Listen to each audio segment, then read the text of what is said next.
السلام علیکم ورحمۃ اللہ. یہاں دوستوں کی محافظ بلال. تو آج ہمارا آنا ہوا ہے گاؤں کے اندر کھیتوں کو پانی لگانے کے سلسلے میں.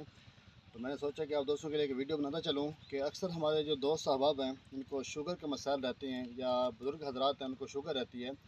شوگر پرانے ہونے کی وجہ سے زخم ہو جاتے ہیں کسی کے ہاتھ پر کسی کے پاؤں پر. تو کافی علاج معالجہ کرانے کے بعد بھی ہاتھ پاؤں کٹوا دیتے ہیں لیکن اس کا حل نہیں نکلتا. آج میں دوستوں کے لیے جو نسخہ لے کر حاضر ہوا ہوں ٹوٹکا.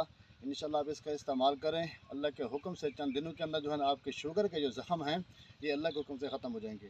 تو ویڈیو اسٹارٹ کرنے سے پہلے گزارش ہے جو دوست نئے ہیں ہمارے چینل کو سبسکرائب کر لیں تاکہ ہمارے آنے والے ہر ایک ویڈیوز آپ دوستوں کو بآسانی طریقے سے ملتی رہے. یہ دوستوں یہ دیکھ سکتے ہیں میرے ہاتھ کے اندر یہ چند پتے ہیں. تو اسے کہتے ہیں کہ فارسی زبان میں تخم سرس، یعنی کہ ہماری عام زبان میں اسے کہتے ہیں شری. ہمارے اکثر دیہاتوں کے اندر پائے جاتے ہیں لیکن فارسی کے اندر اسے کہتے ہیں تخم سرس.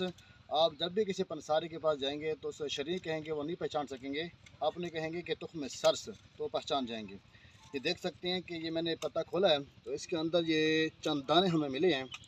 یہ ہوتے ہیں تخم سرس. یہ تو خراب ہوئے پڑے ہیں تو ابھی جو ہے نا سردیاں ختم ہونے کو ہیں تو انشاءاللہ یہ دوبارہ آئیں گے نئے. تو یہ تخم سرس ہے.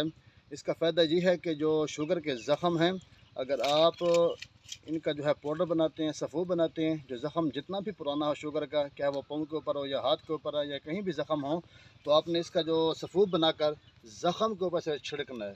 یہ انشاءاللہ آپ جو عمل یہ 7 8 10 دن تک کریں انشاءاللہ جو شوگر کا زخم ہے اللہ کے حکم سے یہ مکمل طور پر ختم ہو جائے گا. آپ کو ٹانگ کٹوانے کی ضرورت نہیں ہے، آپ کو ہاتھ کٹوانے کی ضرورت نہیں ہے. کیونکہ یہ ڈاکٹر حضرات ہمیں جو اکثر یہ کہتے رہتے ہیں نا کہ بس اس کا حل اسے ٹانگ کاٹنا ہے یا ہاتھ کاٹنا ہے، تو یہ نہیں ہے صحیح. کیونکہ اللہ پاک قرآن پاک میں فرماتے ہیں کہ جو بھی میں نے بیماری دی ہے نا، بیماری سے پہلے میں نے اس کا علاج عطا کیا ہے. یہ اللہ کی طرف سے عطا کردہ چیزیں ہیں. یہ ہمارے دیہاتوں کے اندر یہ پہاڑوں کے اندر اکثر پائی جاتی ہیں. آپ بذریعہ ان ادویات سے علاج معالجہ کریں نہ کہ اپنا عضو کٹوائیں. تو جو دوست پریشان ہیں وہ آسانی سے لے سکتے ہیں پنسار سے. یہ تخم سرس کے نام سے میں انشاءاللہ مزید اس کو ویڈیو کے اندر لکھ بھی دوں گا، آپ کو آسانی کے ساتھ مل جائے گا.